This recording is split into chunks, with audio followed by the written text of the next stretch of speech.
and the Venezuelans and the Nicaraguans, then it's all pretty thin. And the point of my article really is, look, this is mask off now. Now we're seeing really the double standards. Now we're seeing that actually, this isn't about anything other than actually the fact that these people are white. That's the problem. The problem is that they're white, and white people don't deserve protection in the liberal worldview. And in fact, actually, perhaps it's even darker than that. It's actually, white people actually basically deserve to be exterminated. And it's it's been I mean, we know this already. This isn't actually news to us, and that's something I say in the article too. Like, we know that white people are bottom of the heap in the liberal hierarchy of morality and values. We know that the worst thing it's possible to be in the liberal worldview is a white heterosexual man. But up until now, and until this refugee program, then there was a certain amount of hedging. There was always a little bit of embarrassment about the kind of exterminationist rhetoric that you'd hear. It would always be kind of hedged a little bit.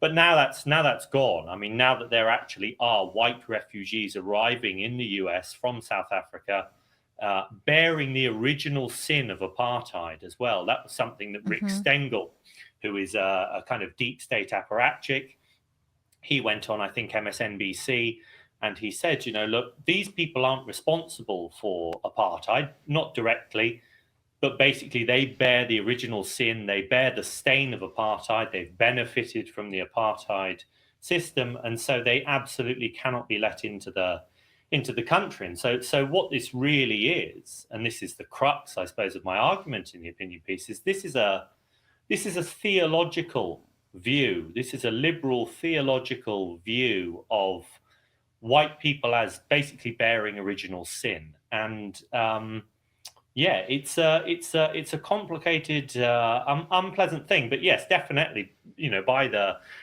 the actual standards that are applied generally to refugees, people, seeking asylum in the US, then of course they should be able to come. Of course they should be able to come. There was an argument. I was listening to the New York Times has this daily podcast, and they were going on about this, and it was actually really fascinating to listen to some of their apologies, essentially, for the violence against white South Africans, saying, it's really not that bad. It's not a genocide. There's just a bunch of murders. It's really not so bad. Who's really worried about that?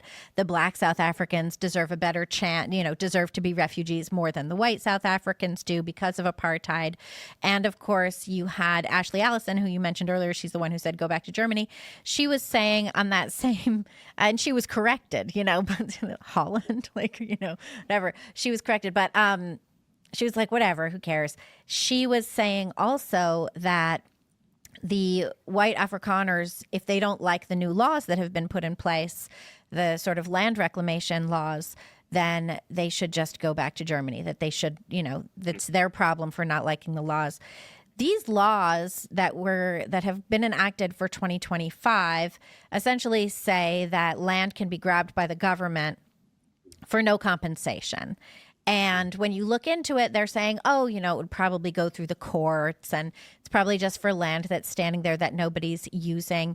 And they accuse the white South Afrikaners of having the most, owning the most land in the country. But doesn't the government own the most land in the country?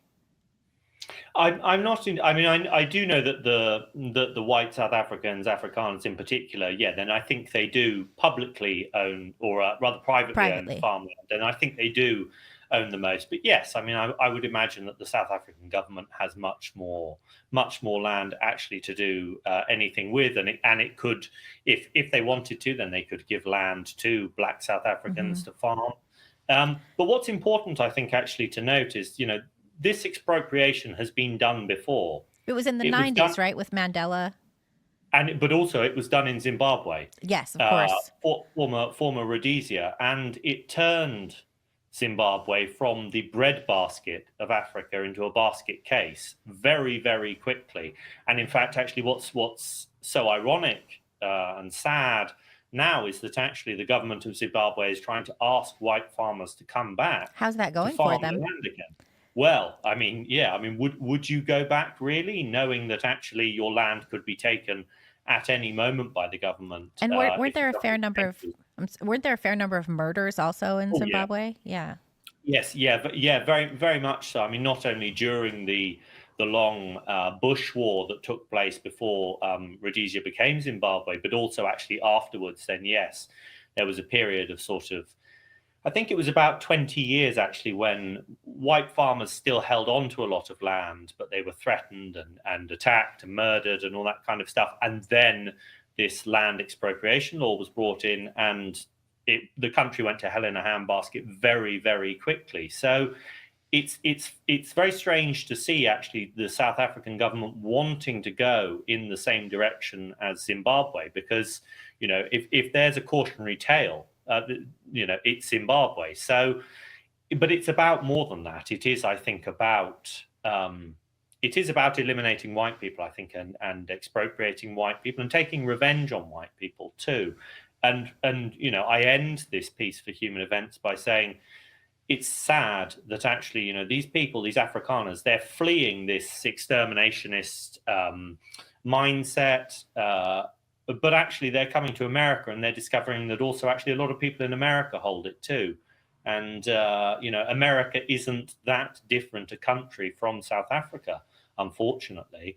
It's just that South Africa's further down that dreadful, dreadful road of collective guilt than America is. There was a situation under the Biden administration where it was because of COVID, and so they decided to give out a bunch of loans to American farmers who had suffered under COVID. And Agriculture Secretary at the time, Tom Vilsack, prioritized Black farmers and Black landowners for these loans over their white counterparts. And the argument was specifically that this was a racial consideration. Of course, the white farmers did sue, and they brought it to court. And Vilsack admitted, the Biden administration had to admit, that their intention was to remedy past discrimination with discrimination in the present. And the federal judge said, that's not cool. You can't do that. That's totally illegal.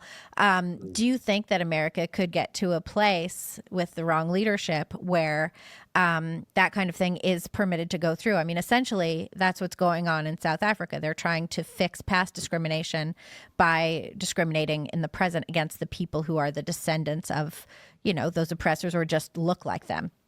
Do you think that we could end up with something like that? I mean, I do. I think that it is the logical endpoint, actually, of all radical leftist political projects, is this kind of collective scapegoating, collective dispossession, collective punishment. We saw it in the Soviet Union, of course, where it was class-based. Mm-hmm.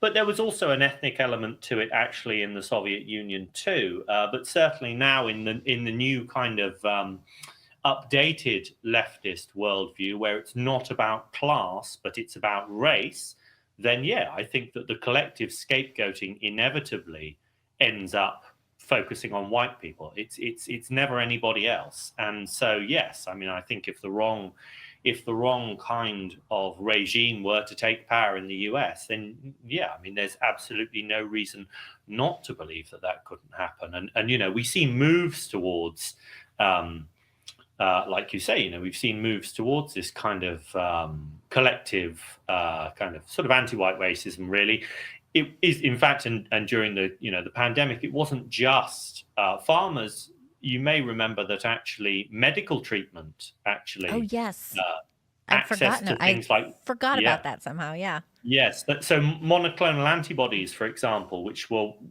one of the more effective, I think, treatments for COVID-19, they were rationed in certain areas and only given to non-white Americans. That it was actually explicitly said certain treatments will be only be given to non-whites on the basis of historical injustice, structural inequality, etc. So it's not that it's just happening in terms of property ownership or access to land. It's across the board. And actually, the medical industry in particular, there's a great focus on structural inequality, lack of access to